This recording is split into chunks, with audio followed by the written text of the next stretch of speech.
Welcome back to Five on the Floor on the Five Reasons Sports Network. Here's today's floor plan. We've got a special guest, second-year guard of the Miami Heat, a starter again, Kendrick Nunn, having terrific second season here in the NBA. We've got Alex Toledo with me. We've got Brady Hawk with me, but we're going to get right to it. First thing, Kendrick, appreciate you doing this.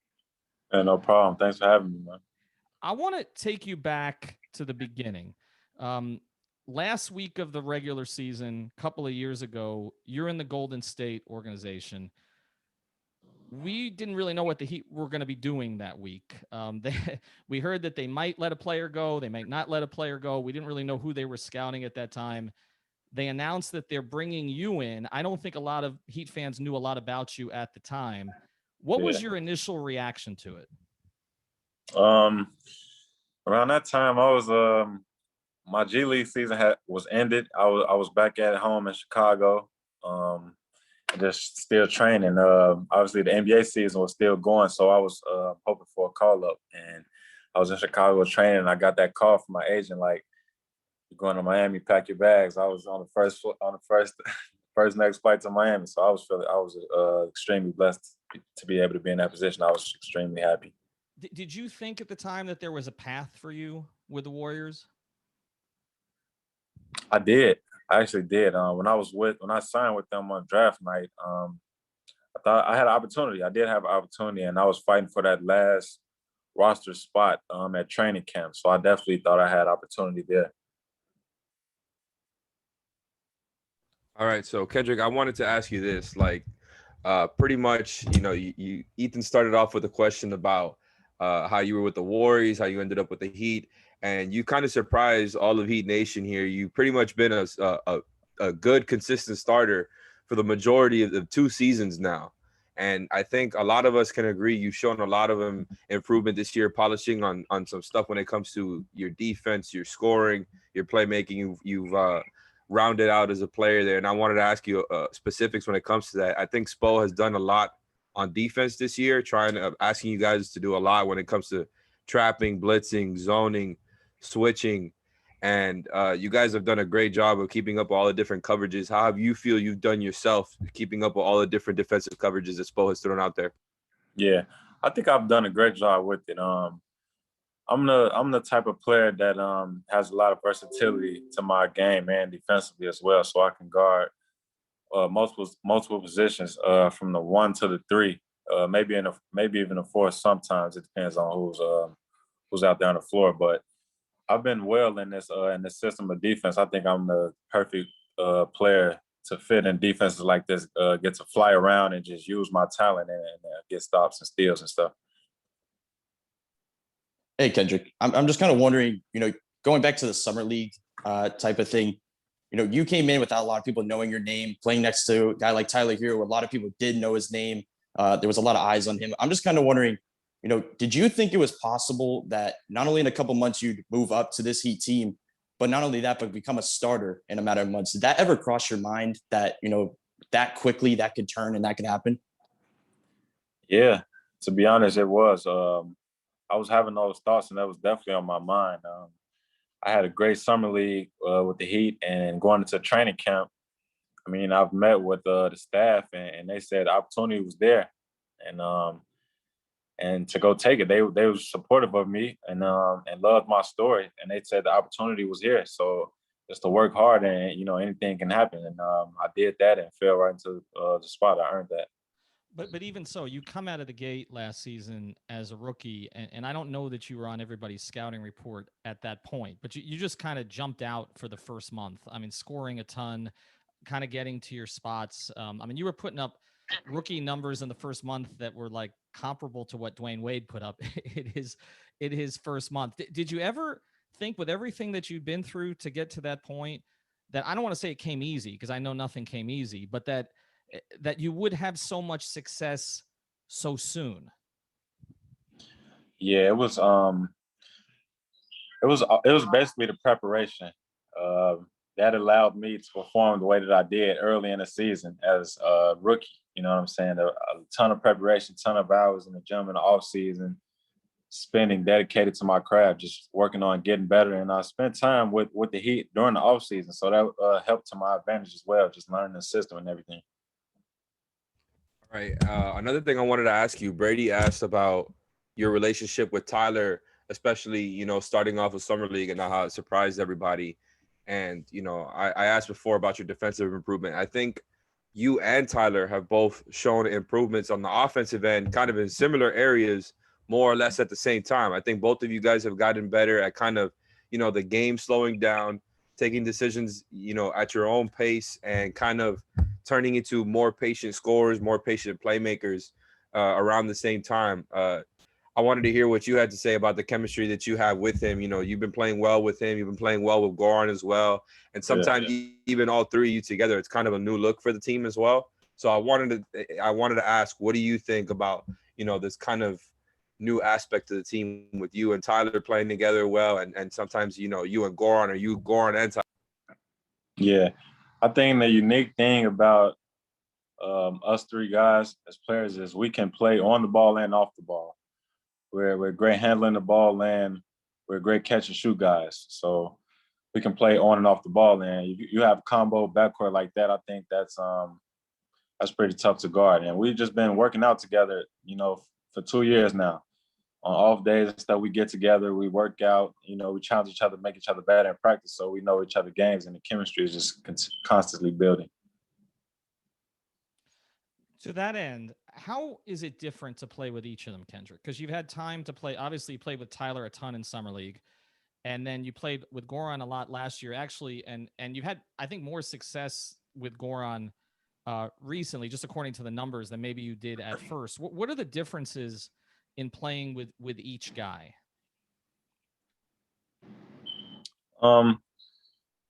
It's just the feel of the game. I know when I'm in with Goran, I know he'll be handling the ball more, and I'll be coming off the ball. And so I just focus on trying to get to my spots, screening for guys, getting them open, and as well as knocking down open shots, you know, and getting out and having a pace with when I'm playing with Gordon, the pace that I feel like is much faster. Specifically with Tyler, it's so easy playing with both of them, and I think Tyler, that pace is there as well, and he could fill up the stat sheet. I mean, quickly. Me and him can go on and fill up some stat sheets pretty quickly. I think that ignites our offense. So we feed off each other, and we just get each other going. Kendrick, I wanted to ask you, when I threw this out there on Twitter, I said, what's the questions that you want us to ask Kendrick today? And this was like by far the number one question. And it's this, and from a basketball perspective, and really it's this. I can't remember a guy who's had success over his first couple of years with the Heat, who's had more kind of real high highs and then lows, and then had to pick himself back up to get to the point that you're at.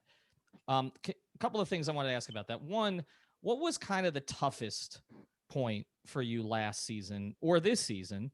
And who were the people you talked to, or how did you, because I know how you're Chicago tough and you worked to get to this spot, but how did you continue to kind of push yourself through to get back to where you're at right now, where you're a full-time starter and your efficiency is higher than it was last season? Yeah, I think it was some highs and lows both seasons. Last year, maybe, I mean, I didn't play well going into the bubble. I had sat out. I was out with COVID and missed like training camp for the bubble and things like that. And that kind of took me out of the rotation.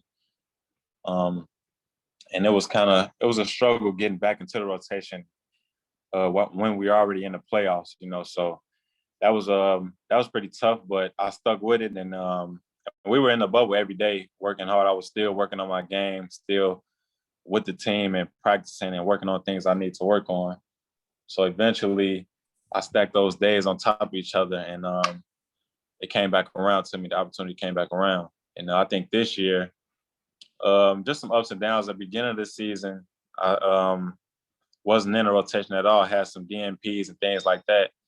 But again, I was still putting in my work and handling what I need to do, being professional about it and staying ready for the opportunity as it would come back around again. So it was just the people in my circle, the coaching staff as well. I credit them and my teammates. They all told me to just stay ready, the opportunity would definitely come back around. Like I've seen it happen before, and I just had to believe that.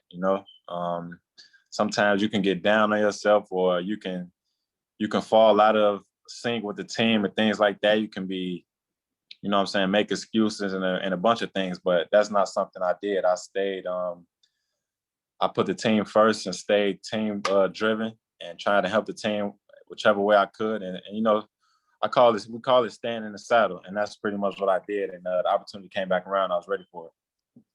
I want to let Brady jump in here in a second, but just one follow on that. Were you a lot of guys who had COVID, at the time they didn't talk about how it affected them, but maybe after the fact they did. Did you have any physical effects that bothered you? I remember your Zoom call when you came back, you said, I'm fine. It didn't really bother me. But did it in any way, either with your wind or anything else along those lines? Yeah, it did a little bit because I had to quarantine for 2 weeks, and my COVID symptoms lasted a little longer than usual. Usually maybe 10 days, they say, and I was still testing positive, a week after, maybe going 2.5 weeks, I was still testing positive. So it was just the symptoms weren't terrible, but I did have like a sore throat. Some days I would feel drained and energy low and things like that. So it was a bit struggle trying to shake that off and become healthy. I had to do a bunch of things. I just tried some home remedies and stuff like that, trying to steam and sweat a lot, just trying to get a lot of stuff out of my system. And it took a while. It took a while to get back healthy, but thank God I did. I want to let Brady jump in here. Yeah, I did. I just wanted to ask you about Duncan in particular. You two kind of came up together. You guys were pretty aligned with a lot of the things you did.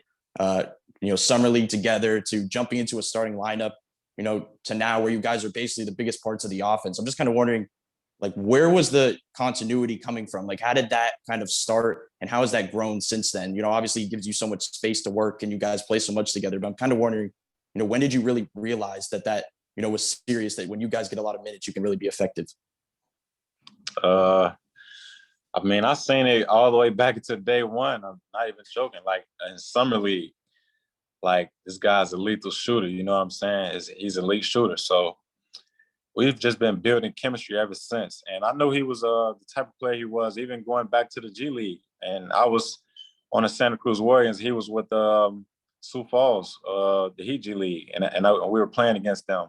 I knew he had talent. He was always a sniper. And then he put it on the floor a little bit more. So I seen his game overall. And when we got together, we just fed off each other. I would feed him. He would feed me. You know what I'm saying? We would challenge each other, make each other better. And I love going to work with Duncan. That's my guy.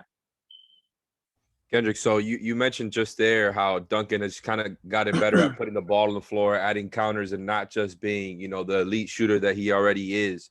And I want to shout out my guy, Greg Sylvander here, the other guy of our crew. Couldn't be on tonight, but I did ask him if he wanted to ask you anything. And on behalf of him, he asked, who is someone in the league that you look at and ask, how can I incorporate what they do into my game? I would say guys that I look at in the league, so it's a lot of guys that I just watch film on.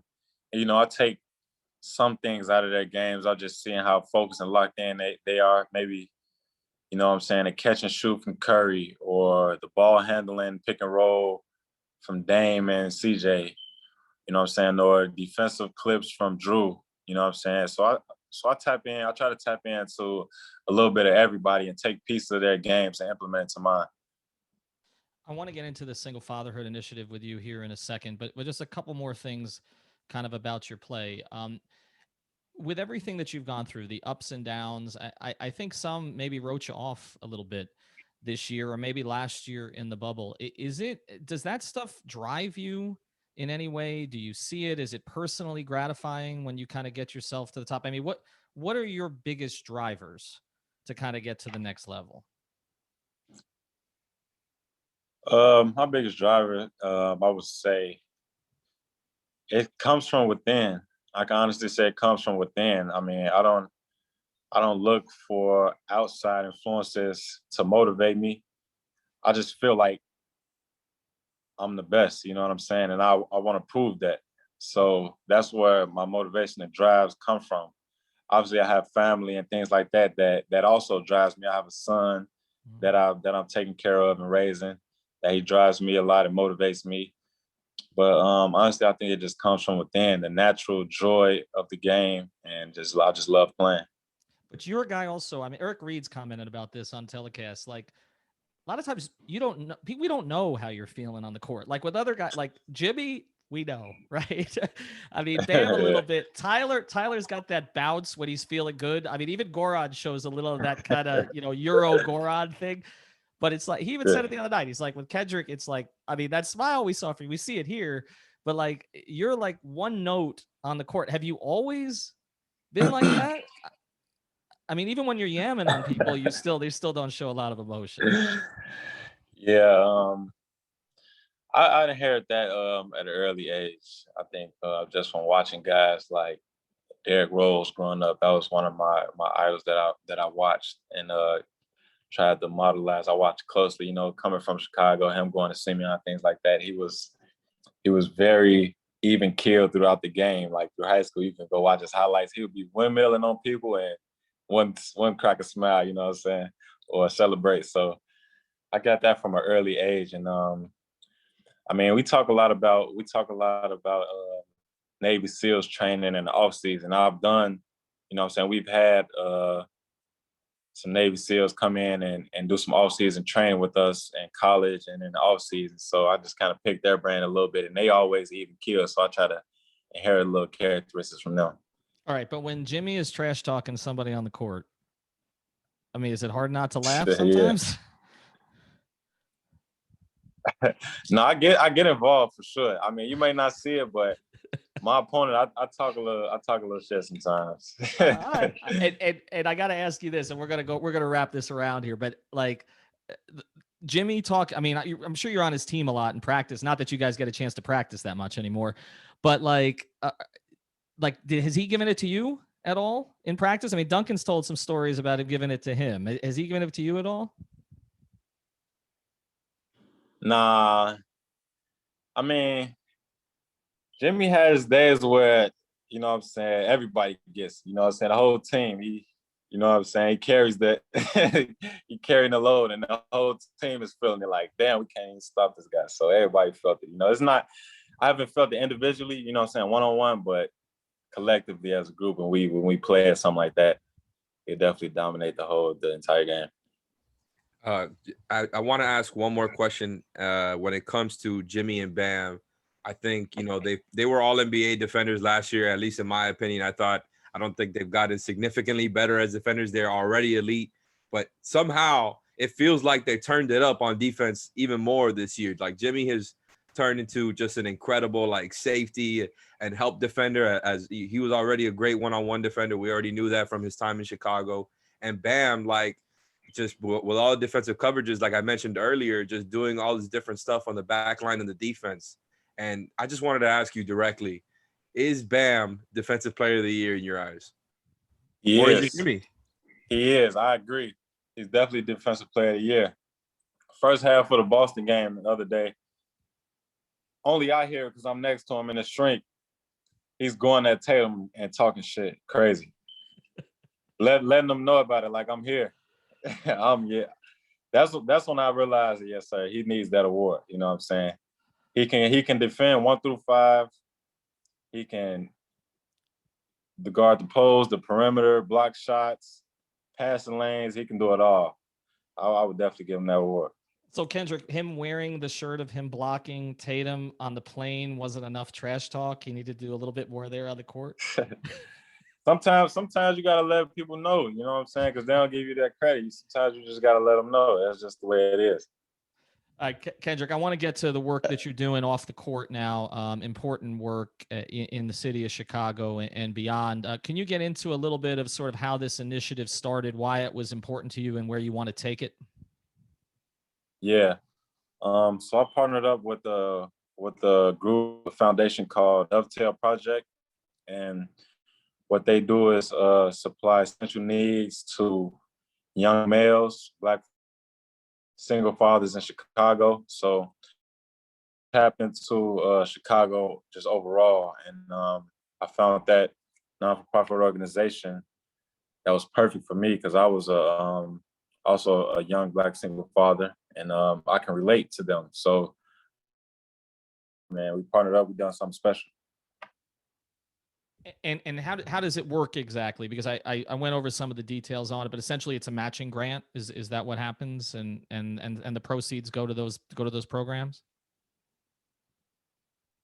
Yeah. So what I did was me and my team donated some cash and money to their foundation, and they're using that to supply essential needs and for the fathers. And they also having an online class where they're teaching the fathers, different life skills that they may need. Well, I did have a quick one. Go ahead. I did have a quick one real quick about, aside from basketball, it's not normal for two rookies to have their name, in a rap song or a song that quickly. You weren't lucky enough to have it probably as the song title. G League to this point, what was that like the first time, you maybe turn on the radio, look at your phone, and you hear your name in a song like that? Yeah, that was big time, bro. I can't even lie to you. That was a surreal moment, because you don't know if everybody's paying attention, and that tells you that they're paying attention. To put your name in a rap song, like, what I'm saying, I'm balling like I'm Kendrick Nunn. It says it all right there. So I'm just, shout out to Polo G. I was gonna ask you, because for those of us who aren't Brady's age at 17, I was gonna ask you. I mean, I know Tyler's song, and I've heard your lyric, but obviously, other than Polo G singing "Rap Star," which I know I wasn't gonna be able to. Look at that! See, I just surprised Alex. I'm older than both of them combined, Kendrick. Probably all three of you combined. So we'll go with that. Before we let you go, I gotta ask you one thing. That shirt you're wearing, what is that? I want to take a photo of that. Is that the shirt? You peeped the shirt? This is a little retro Miami Heat shirt. Look at that. This is a tough one. Real classic retro. You should see the back. It's crazy. And we'll close with this. You said you want people to know you're the best. If I was to say to you in 5 years, which I guess at that point you'll be a 30-something. In 5 years, what is Kendrick Nunn's career going to look like? 5 years. I mean, I'm not putting any limits on my career in 5 years. The sky's the limit. I say multi-time All-Star. You know what I'm saying? Maybe a couple championships under my belt. So some big things going to happen in the next 5 years for sure. All right. Well, we know a two guard in Miami who won some championships, so maybe you can put some banners up there too. Exactly. Kendrick, we appreciate it. Where can people find the program that you're involved with in Chicago? It's in Chicago. They have an Instagram page, Dovetail Project. I'm not sure how to reach out to them, but me and my team and my agent and my management reached out, and we collectively got that together through text message, and we also met up there from Chicago. So we kind of did that online a little bit. All right, so check out Dovetail Project. Of course, check out None Better on Twitter. You got a big cheering section there that was excited about this. Kendrick, we really appreciate you taking the time and sharing some stuff with us. Yeah, no problem. Thanks for having me. I got to figure out where to get that shirt and hear the song. This a one of one. I'll give it to you if I see you, man. With COVID, you guys know you'll never see the media again. That's the thing. You're always protected by a Zoom call these days. They ain't letting us in the locker room again, Kendrick. It's That's cool. True. Hopefully sooner or later, maybe next season, we can get you guys back, man. Yeah, I don't know if you guys miss us that much. Kendrick, we appreciate the time, man. Thanks, Thank Kendrick. you. See you guys.